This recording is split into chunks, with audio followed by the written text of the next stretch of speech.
Thanks a lot, Graham, for that. Well, the viewing began at 4 this afternoon here at the Charlotte Harbor Event Center. We did get a chance to go inside, and in fact, if we can get that video just to give you a sense of how many people turned out to pay their respects here to Sergeant Michael Wilson. And of course, the tragedy on Monday night marks the first time a Charlotte County Sheriff's deputy has been shot and killed in the agency's 92-year history.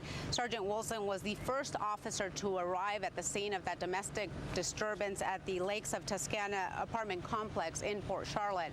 You know, the sheriff on Tuesday remembered Sergeant Wilson as a good officer, unique and one of a kind. But of course, we're learning much more about him here today at this viewing.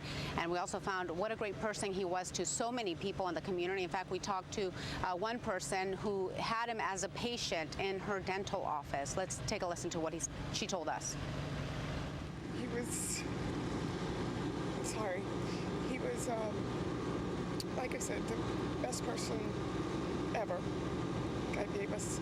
And he's going to be a big, big, huge loss between the police department and the children and the community itself, and his infectious smile and his happy-go-lucky personality. It's just going to be hard.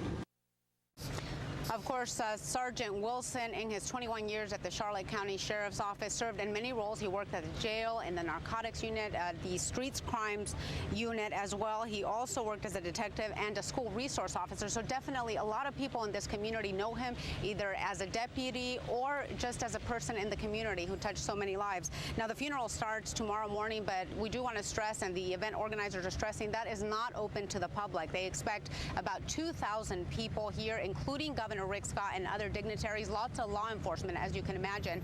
But the public does have a chance to pay tribute or pay their respects to Sergeant Wilson. There will be an honorary procession after the funeral on Saturday where people can line up along the streets and pay their respects in that manner. Or you can watch it live. I know SNN Local News will start live coverage at 9:45 on Saturday morning. Real quickly, this ends at 6 tonight, but are there still lines? Do they think they may extend that if people still want to pay their respects this evening? Are you seeing long lines? There were long lines when they opened the doors to the public. I understand the family got to go inside, as you can imagine, before everyone else and got a chance to, be with Sergeant Michael Wilson alone. But I don't know if they're extending that. I can find out, and by 6 I should be able to tell you if other people want to come to this viewing here tonight.